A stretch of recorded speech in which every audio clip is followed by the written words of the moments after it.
When you work in a charity shop, you quickly become friendly with screws, especially if it's a children charity shop.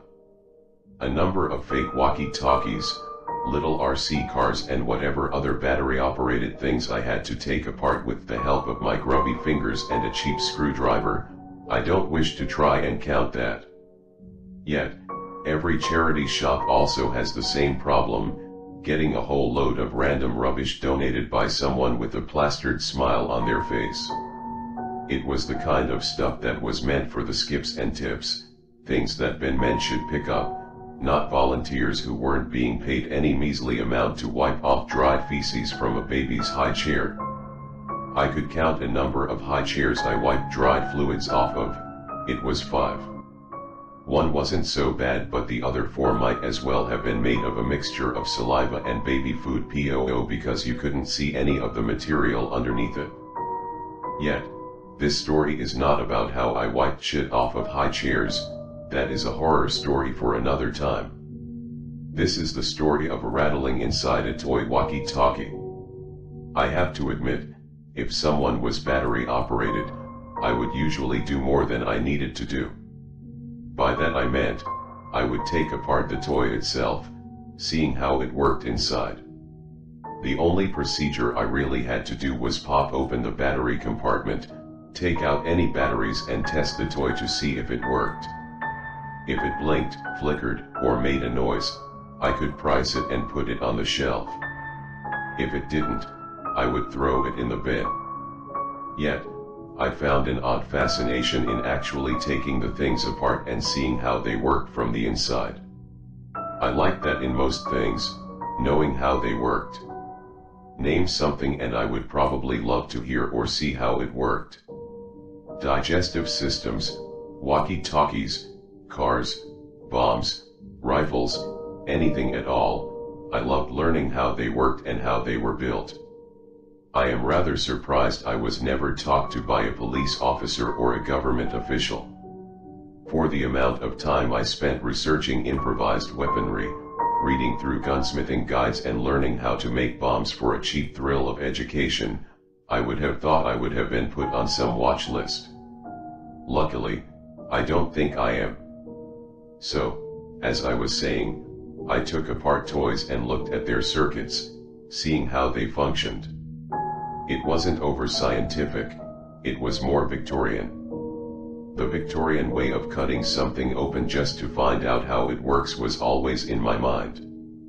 I knew that, from a little motherboard, if a wire connected to a speaker, the toy should probably play music or speak a line. I didn't know how the audio systems worked or how any of it really worked. Someone could have told me that the audio was put onto the little boards by ways of witches. I would probably have to believe you. I just enjoyed seeing the wires and seeing how the toys worked. So, in this case, an older man donated a bag of toys. There was nothing that bad about him. He did, however, have an old look about him. He was a hunched-over old man, his appearance having more in common with a goblin than that of a person. His wrinkles looked like that of a caricature of an old man, and his hair was a wispy white mound like he was a psychic living in a caravan. Yet, I had seen worse. I gladly accepted the bag, giving him an exaggerated smile and a thank you. Grabbing the carrier bag, I placed it behind the desk and served a few customers. When the shop got quiet, everyone having either left with what they came for or disappeared from sight, I brought the bag onto the desk and poured it onto the table. It was full of junk mostly. Not bad junk, just a load of junk that most people wouldn't want to have their children play with. Old toys that looked so old that they probably had lead paint on, things that looked like they were more capable of housing weapons than happy times with the children. Yet, in the mixture of old toys, there were a few oddities. One of them being a bloody knife and other a Fireman Sam toy walkie-talkie. The knife was a switchblade. The kind that leather jacket-wearing thugs would hold up to someone and, with a click of the button, flick out the blade, telling them to shut up. It was one of those, even in its iconic black colors. Although the thoughts of reporting it to the manager and, therefore, the police came to mind, it isn't always in the mind of volunteers to be the most law-abiding. Quite frankly, most volunteers will pick a few things out and pocket it for themselves. I was more moral, only taking things that were destined for the bin. It was how I got my brother his birthday present of a little Confederate flag by quickly nabbing it before it landed in the bin. So, like an idiot, I pocketed the switchblade in the back of my jeans.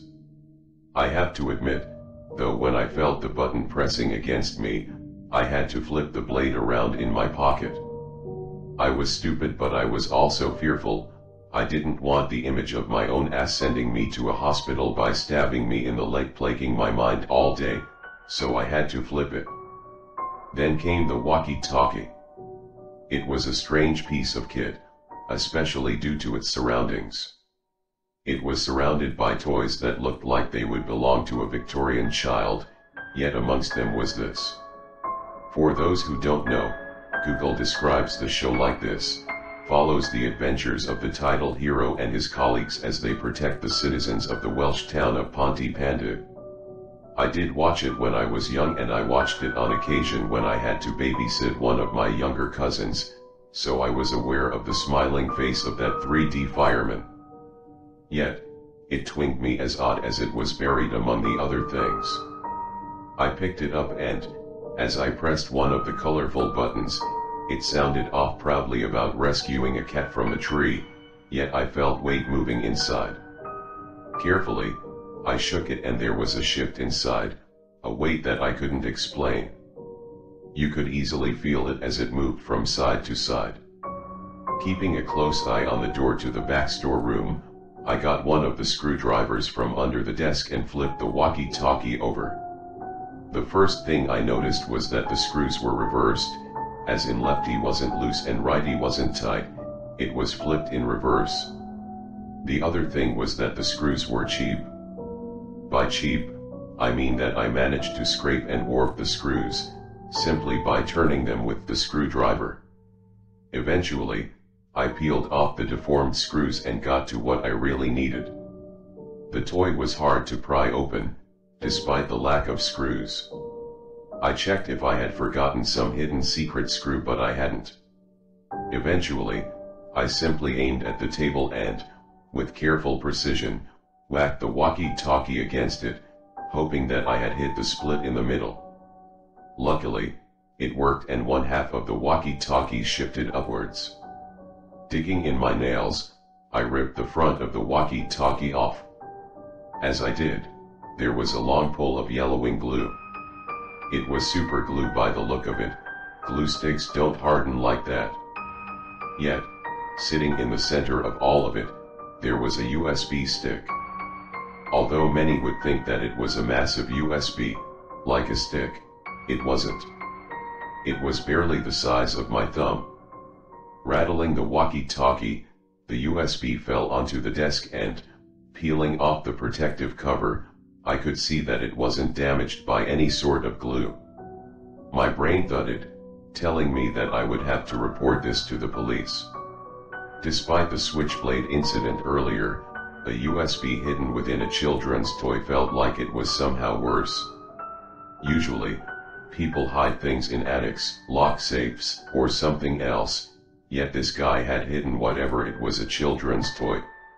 A children's toy that would either be sold and disappear into the mass of the general public or be thrown around from charity shop to charity shop until someone either throws it away or it disappears into the general public of God knows where.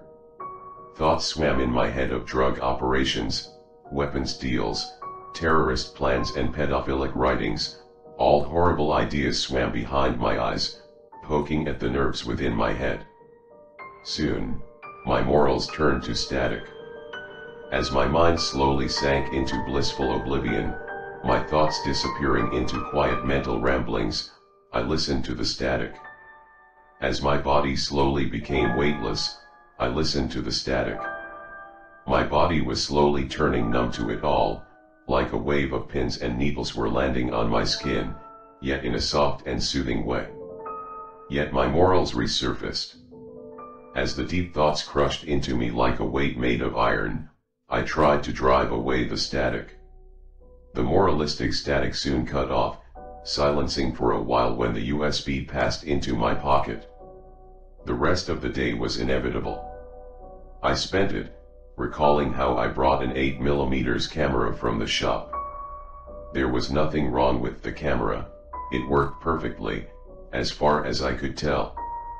I mean, all I know is that when I wound it up and pushed the switch on the front, it made a whirring sound and a little pole thing span inside when I popped it open and pressed down on the switch.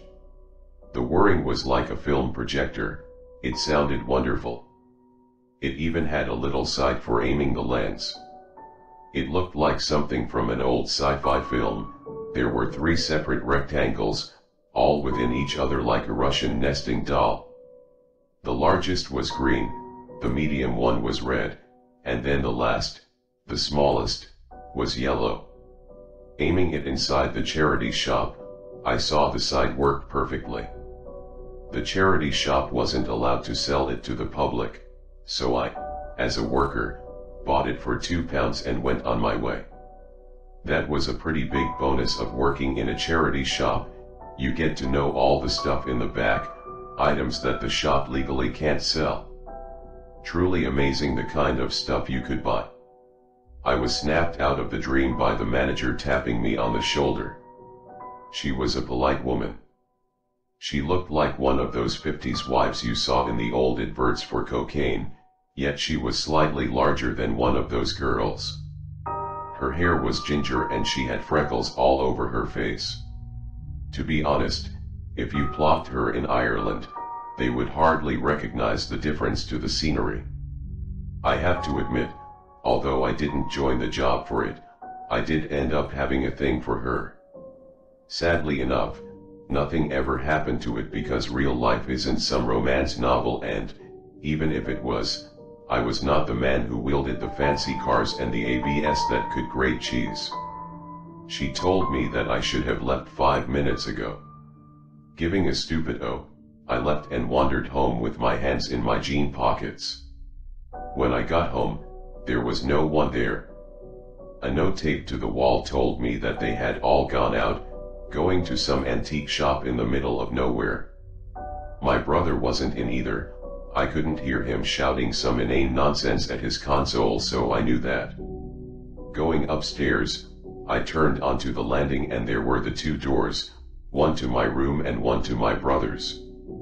I could see in his room and his laptop was on, chugging away as it loaded something. Carefully, I pulled the USB out of my pocket and went into his room. Sitting on his bed, I brought the laptop onto my lap and carefully plugged the USB in. It fired up, flashing a few layers of green until it was completed. It finished and I scanned it for viruses. Nothing came of it.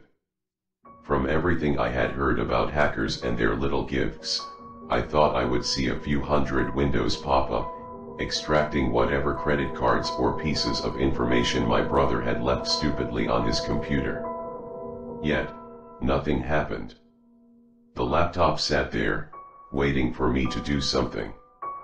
I clicked the little button that said it would safely extract the USB and slowly pulled the stick from the slot. Placing the laptop on the bed, I wandered into my room and held down the button on my PC. The large brick of a computer churned to life, spewing gusts of the wind from its fans. The monitor flared up with the rotating logo. A small number popped up, quickly turning from 0 to 100 without much of a moment's notice. As the screen planted itself into my desktop, it loaded up my wallpaper, a little image of a Union Jack. It was nothing fancy. It was simply a picture that meant well to me. Carefully, I sat in my desk chair and slotted the USB in. The stick fired up. It went through its prayers before letting me in. I double-clicked it and the folder opened up. There was a text file and an executable. The text file was simply titled 1711 and the executable was called the Kite. The twinges of guilt came to mind again, every thought of calling the police regurgitated behind my eyes like mental vomit. I flicked my cursor over towards the text file, I popped it open. The text file I actually made a copy of, let me just post it here.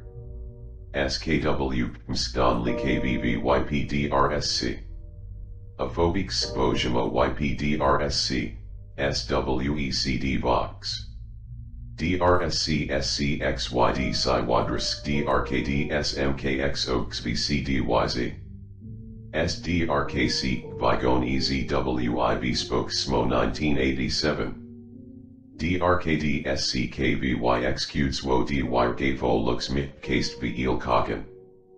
SRKFO VYCD Pkozvi, Lpsoxen, Gaibu KXNCMRYYB IFOB RSC EL Coxix. IOD. SDGKC Cywork KBVGYBDRSDS PUV KC SPQYNG SVVXYG KBVYG WO SXDY Rock Fox KC SPDRKDG KC DROYB SQSX KBZ KDRPYBWIV SPO KC SPSX SCRDRSCV KC DJMO SPUV KC SP TOSEC GSVVXYG Budwo KDDRO ZOC Doc GSDR Kame Viangresdo Kozvik Budmarin KMBYCCRSC Gamo. I never discovered what this meant, but even when I had opened it the first time, I knew that it wasn't coding. I had seen coding before, popping open files of programs using Notepad. Coding looked random, using random symbols, question marks, and whatever else the keyboard allowed. It all mashed together into a strange language that only the computer could understand. Yet, this wasn't coding, I could tell. This was a kind of secret language. The commas and full stops all seemed to form complete sentences of gibberish and nonsense. For whole minutes, I stared at it, yet couldn't work out a single piece of it. The only thing I could really have thought was that S meant I, as it was the only letter constantly capitalized. From what, though, I still had no idea what the paragraph meant. Ideas poured into my head of what it could all mean. It could be a cry for help, a man having gone insane, thinking that his last hope was some mysterious person at a charity shop. However, the ideas that it was a confession to murder and death were not totally out of my mind. The fluid of these dark thoughts mixed together like blood mixing into seawater. As my thoughts deepened, becoming unneeded static to my logic, I closed the text document, letting it sit on my taskbar like a fat slug. My thoughts turned into subconscious pleas to reopen it. If I reopened it, I could find out what it meant. What it all meant. I could discover if this man needed help.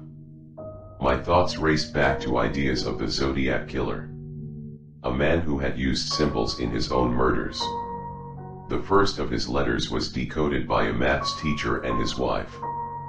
All by simply looking for clues, words that had double letters, such as words as kill.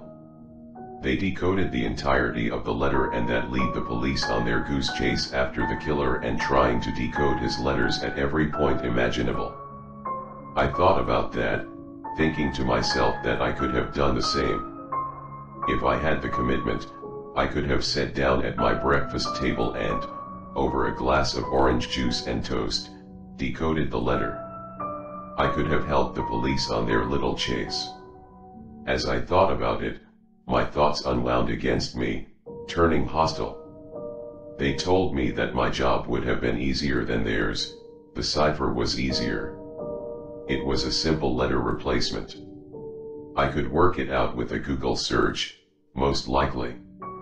These thoughts swam behind my eyes, letting me sit frozen in my chair. My mind resurfaced the thoughts of what the text could mean. All the possibilities and even some impossibilities of what it could mean. I wanted to find comfort. Comfort knowing what that text meant. People find comfort in the things they understand. A rock star is comfortable with sex, drugs, and rock and roll, while a Christian preacher would hide in fear, shadowing himself away from what he believes is wrong with a healthy dose of religious thought. Comfort is something humans need to survive, I theorize. It goes food, water, shelter, and comfort. Comfort is to make sure you don't go insane and start seeing things. To help ease myself off of my anxiety, I helped myself to some creepy videos on the internet. The kind that is about the top lists of creepy people that once lived in Japan and other kinds of things like that. You have to wonder why some people are morbid. I mean, for me, I like feeling unsettled. It's an odd form of anxiety that is actually stimulating to me. It doesn't make me feel bad, it makes me feel good. I get a charge out of it. I think it's also because I like the idea of being honest and real.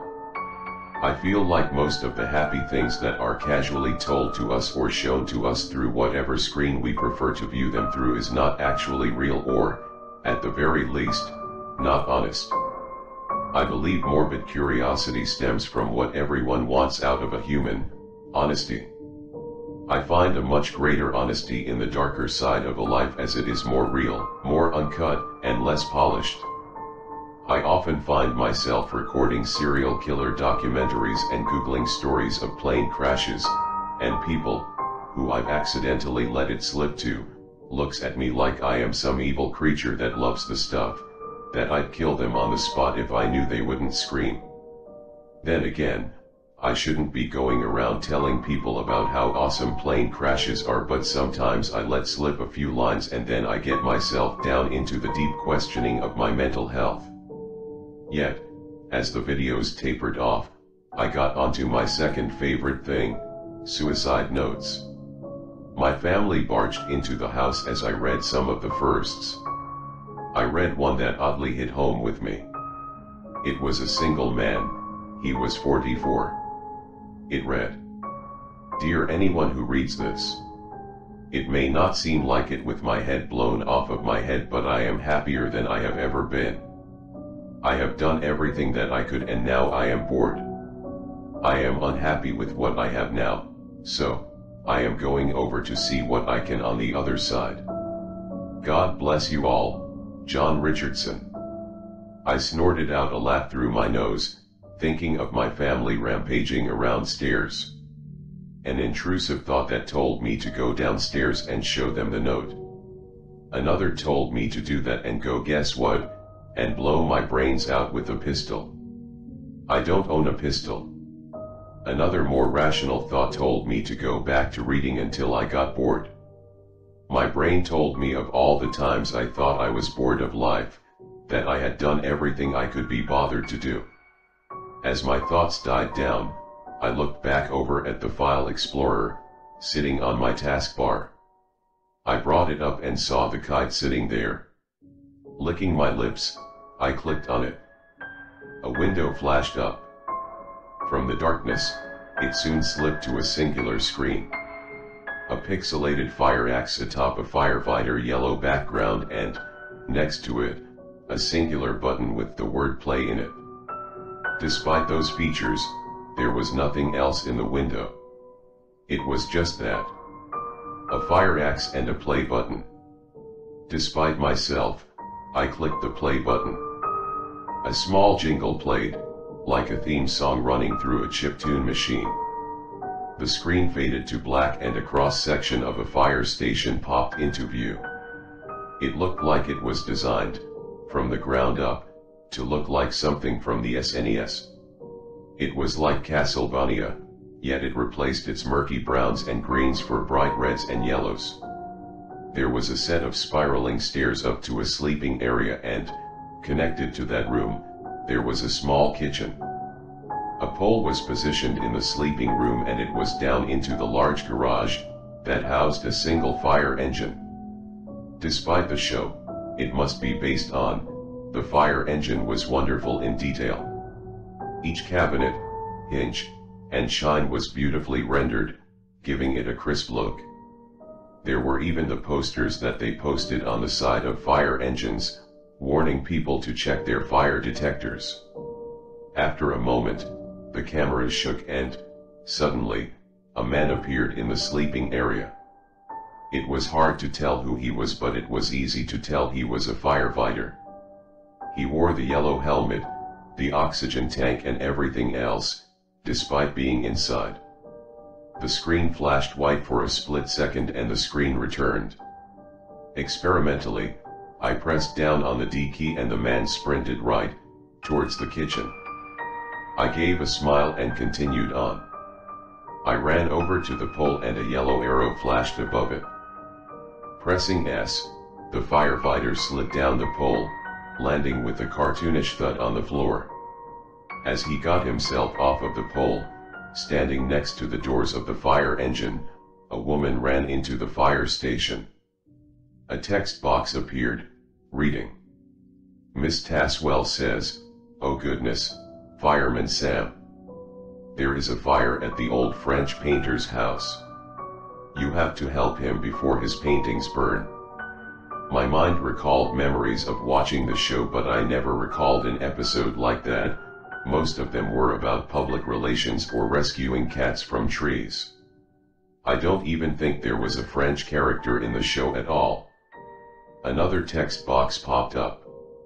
Sam says, "No worries, Miss Taswell. I'm on it." As the characters stood there awkwardly, an arrow appeared by the fire engine. I pressed W and Sam lurched forwards, opening the door and getting inside. It was a strange animation, almost like the engine pulled him in, instead of the other way round. Beyond my control, the fire engine started up and rolled out of the station. The screen flickered to a loading screen, showing the fire engine spreading towards somewhere. The background a blur, like the engine had broke through hyperspace. Eventually, it faded to black. The scene came back and the engine had stopped outside of a burning building. Inside the window was a man throwing his arms around as the flames licked up the scene behind him. I moved my character around until, eventually, another arrow popped up. I pushed W and the man jumped down from the window, slamming into my character. He staggered back, holding onto the man as if he was a drunk before setting him on the floor. Mr. Forgeron says, "Oh thank you, Sam. Yet my paintings are still inside. Can you save them?" Instead of being a normal person and telling Mr. Forgeron to go to hell, Sam responded by not talking and, without my control, running into the open door. Inside, everything was burning, and around on pedestals were completed yet hidden paintings. They were hidden behind pixels. Running up to one, the game told me to press E. I did and a detailed screen was brought up. Grubby gloves gripped around a painting. The canvas depicted a woman, standing outside a cinema. The woman was naked except for a belt running around her waist, holding rifle magazines. On her shoulder, aiming towards the sky, an M16, straight out of a Vietnam film. A text box below it appeared. Sam says, "Jesus, this woman is French." Although I hadn't noticed, the woman had the Amazon jungle just under her waist. An option below it appeared, N4 throw it outside or Y4 let it burn. Thinking back to my achievement scrounging days, I pressed N, chucking it outside. The scene returned to the burning building and I ran to another painting. Pressing E, I picked it up in my hands. It was a detailed painting on the crucifixion of Christ, yet upon his arm, there was an armband of the yellow star. My thoughts of history classes gone by resurfaced. N4 throw it outside or Y4 let it burn. I threw it outside. Again, I ran to another painting and picked it up. A scene from America. I looked like Washington, D.C. It was almost humorous. It was the large statue of Abraham Lincoln, leaning from his chair and, with an outstretched hand, shaking hands with Martin Luther King. The same option appeared. Y for let it burn and N for throw it outside. Again, it was given back to the painter. I ransacked around the room, finding paintings of all different things. 2 Titan hands, made of all the flags of the world, shaking them, Y for let it burn, N for throw it outside. A dinner scene where everyone was eating vegetables and, sitting like a dog by them, was a cow, Y for let it burn, N for throw it outside. A picture of a wedding, a white woman and a black woman smiling together, Y for let it burn, N for throw it outside. Eventually, I came upon the last painting, hidden behind a tarp. It was hard to find as it was obscured, hiding in the background. I peeled off the tarp and picked up the painting. It was a large painting, depicting a Nazi rally. It was like being lifted up to see the march of 1,000 men, and, at the front of that march, was Hitler himself, shouting. Hitler seemed more muscular, tall, and handsome than I remembered him from pictures I had seen. Again, I was given the option, N for let it burn, Y for throw it outside. I had almost hit N before I released the mind games of it, hitting Y instead. I smiled as I had finished the task. The scene returned and the entire house had been engulfed in flames. Quickly, I left the house and was greeted by the scene outside. Other firefighters had joined, using the fire engine to battle the flames with hoses and such. Yet the French painter was gone and speckles of blood on the ground. Quickly, I followed it. It wasn't a massive scene. It led to an alleyway and an arrow appeared. Pressing down on the W key, I was let into the alleyway. The French painter was against the wall, held up by a bald thug. The thug hit the painter in the nose, the blood shooting down onto his shirt. Another appeared from the shadows and pulled a pistol from his jacket, blowing his brains out onto the wall. They turned towards me and started to run at me. Quickly, I backed out of the alleyway and threw my character towards the fire engine. The only thing that made an arrow appear was the burning house. As the thugs appeared from the alleyway, I took my chance and ducked into the burning house. The scene changed and I made Sam run to the back of the room. Quickly, he slammed against the wall and an arrow appeared. Curious, I hit the key and the character threw upon a door, disappearing into it. It was a cellar and, in the middle of it, was a hatch. I ran over to the hatch and hit the key to let me inside. He grabbed it with one hand and lifted up. Quickly, he reached with his other hand down and lifted to make sure he wasn't thrown to the floor. As he lifted it, the hinges groaning with a heavy sound. The metal slid out smoothly and eventually, it smacked itself onto the floor. It released an unholy bang that filled the clear with its echo. He grabbed the ladder that was connected to the revealed tunnel and climbed down it. I wondered where the hell I was going, but I didn't want my character to have a run-in with armed thugs, so I let him disappear down the ladder. Eventually, he reached the bottom and found a short hall and a door. A large metal door with a handle. He walked over to it and, in the same motion, slowly grabbed the door handle. He threw it open. There was nothing, just a beeping server in a polished metal room. A laptop-looking thing stood out from the wall. Walking in, he seemed to stare at it uncomfortably. The door slammed behind him.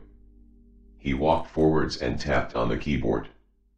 The scene changed and I was greeted by a detailed look at the laptop as the character simply broke through passwords and accounts.